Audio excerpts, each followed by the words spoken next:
Baiklah, saya Suci Indasari.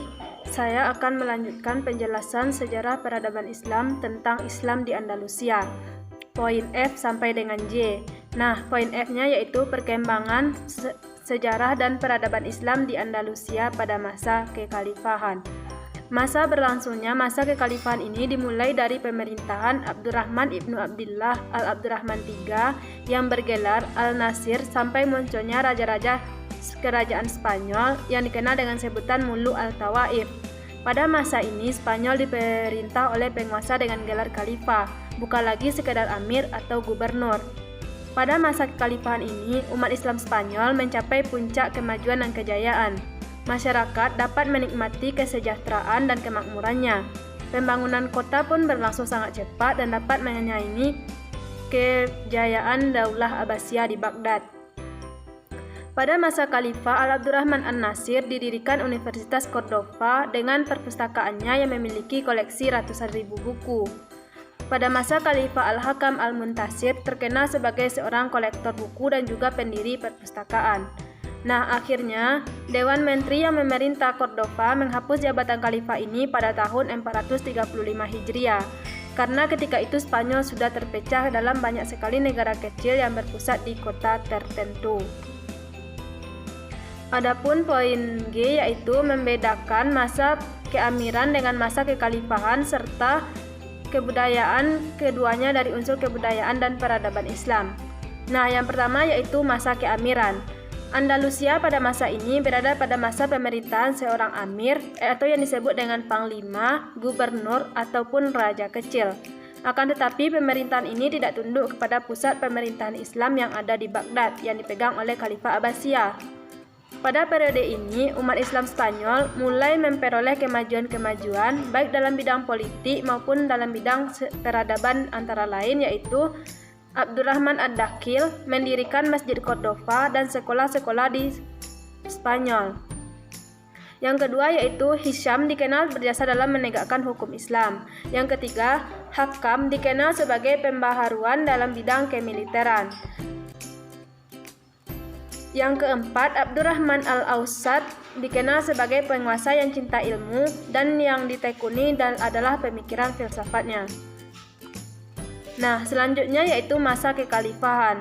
Periode ini berkembang dari pemerintahan Abdurrahman III yang bergelar An-Nasir sampai munculnya raja-raja kelompok yang dikenal dengan Muluk al-Tawaif. Pada periode ini menggunakan gelar khalifah. Pada periode ini, umat Islam mencapai puncak kemajuan dan kejayaannya yang dapat menyaingi Daulah Abbasiyah di Baghdad, seperti Abdurrahman An-Nasir mendirikan Universitas Cordova yang memiliki perpustakaan dengan ribuan koleksi buku. Nah, selanjutnya Hakam II memiliki kolektor buku dan merupakan pendiri perpustakaan. Pada masa ini, masyarakat dapat menikmati kesejahteraan dan kemakmurannya serta pembangunan kota berlangsung sangat cepat. Yang H yaitu periode Muluk al-Tawaif. Pada periode ini Spanyol terpecah menjadi 30 negara bagian di bawah pemerintahan raja-raja golongan atau disebut Al-Muluk al-Tawaif. Rezim berkuasa dari Arab lokal berdiri di Seville, Cordova dan Saragossa. Di Toledo berkuasa Bani Zinun dan Dajjos, sedangkan di Granada berkuasa dinasti Zawiyun dan bangsa Barbar yang dibantu oleh masyarakat Yahudi dari keluarga Nagrilla dan Bani Hud di Andalus Timur. Yang terbesar di antara kerajaan tersebut yaitu Ibadiyah di Seville. Kekuasaan Islam di Spanyol sudah lemah karena saling berperang antar kelompok Barbar, Silia dan Arab yang sama-sama Islam. Pada masa ini, umat Islam Spanyol kemudian memasuki masa pertikaian intern. Melihat kelemahan dan kekacauan yang menimpa umat Islam, orang-orang Kristen mulai mengambil inisiatif penyerangan dalam bentuk gerakan Reconquista. Meskipun kehidupan politik tidak stabil, namun kehidupan intelektual terus berkembang pada periode ini. Istana-istana mendorong para sarjana dan sastrawan untuk mengembangkan ilmunya. Mereka mendapatkan perlindungan dari satu istana ke istana yang lainnya. Bagian I yaitu Reconquista di Andalusia. Perpecahan politik yang terjadi di kalangan umat Islam membuat orang Kristen kembali dan menjarah beberapa wilayah Muslim. Nah, setelah Paus Gregory VII menyerukan untuk melakukan gerakan Reconquista atau penaklukan kembali wilayah Spanyol dari umat Islam, Paus menjadikan Reconquista ini sebagai kewajiban bagi agama umat Kristen sebagai sebuah ambisi teritorial raja-raja Spanyol. Karena disintegrasi negara-negara Muslim pada abad ke-11 mengantarkan kepada pesatnya ekspansi sejumlah kerajaan Kristen dengan semangat untuk mempersatukan kerajaan Castile, Leon dan kerajaan Galicia pada tahun 1085, Alfonso VI menaklukkan Toledo. Hal ini merupakan awal dari perpecahan politik antara pihak Muslim dan Kristen. Kaum imigran Kristen membanjiri Toledo, tetapi warga Muslim tetap bertahan di sana. Dalam waktu yang berurutan, kerajaan Aragon merebut Huesca, Saragossa dan Tortosa dan Lerida. Pada kedua abad ke-12, gerakan Reconquista telah melembaga persaudaraan militer keagamaan, seperti gerakan persaudaraan di Calatrava dan Santiago menaklukkan sejumlah wilayah Muslim. Nah, kemunduran Islam di Andalusia bersamaan dengan melemahnya dinasti Umayyah karena perselisihan internal antar berbagai faksi di dalamnya. Namun upaya ini terhambat untuk waktu yang cukup lama, ketika kekuasaan Andalusia beralih ke tangan bangsa barbar di Afrika Utara yang mendirikan dinasti Almurabitun dan Almuwahhidun. Nah, J yaitu perkembangan kebudayaan pada masa pemerintahan Murabitun. Nah, adapun kaum Murabitun berasal dari salah satu kabilah barbar, Lamtuna, yang merupakan cabang kabilah terbesar dari suku Sanjaha, keturunan bangsa Arab dari kabilah Himyar yang datang dari Yaman. Kaum Murabitun adalah kelompok tarekat yang mulanya bertujuan untuk menumpas kejahatan yang terjadi pada masyarakat.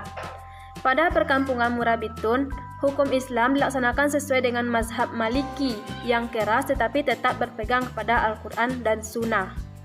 Dinasti Murabitun memegang kekuasaan selama lebih kurang 90 tahun dengan 6 orang penguasa, yaitu Abu Bakar bin Umar, Yusuf bin Tashfin, Ali bin Yusuf, Tashfin bin Ali, Ibrahim bin Tashfin, dan Ishaq bin Ali. Murabitun terus bergerak ke depan untuk menaklukkan Maroko dan mendirikan kota Marrakesh sebagai ibu kota mereka pada tahun 1070. Mereka juga menaklukkan Ghana, bahkan perdagangan mereka telah mengantarkan konversi masyarakat Ghana kepada agama Islam pada tahun 1076 sampai 1077 Masehi. Sedangkan pada tahun 1086 Murabitun kembali menaklukkan wilayah selatan Spanyol dan menyatukan Sahara, Maroko, dan Spanyol menjadi sebuah zona perdagangan baru. Rezim Al-Murabitun dibentuk di kalangan aristokrasi kesukuan Lamtuna, juga memanfaatkan prajurit sewaan Kristen yang direkrut di Spanyol. Tentara budak kulit hitam untuk membentuk sebuah pasukan kavaleri pengawal penguasa. Nah, adapun peranan dari kaum Murabitun ini yaitu yang pertama, sesudah abad 12 Masehi, Islam Salaf yang dikembangkan oleh Murabitun memegang peranan penting mempersatukan bangsa barbar dalam kesatuan. Nama Murabitun berasal dari huruf Arab Ta, Ba, Ro melambangkan teknik perperangan jarak dekat dengan formasi infanteri. Di depan penunggang kuda dan unta di barisan belakang. Tidak satu deret seperti biasanya pasukan barbar lainnya. Yang ketiga yaitu Masjid Agung di Tlemcen dibangun tahun 1136 memperbaiki Masjid Kairuan menurut desain Andalusia. Yang selanjutnya yaitu Daulah Murabitun yang pertama membuat dinar memakai huruf Arab dengan tulisan Amir Al-Mu'minin. Di bagian depan mencontoh uang Abbasiyah dan bertuliskan kalimat iman di bagian belakang. Nah, mungkin sekian yang dapat saya sampaikan. Materi selanjutnya akan disampaikan oleh rekan saya.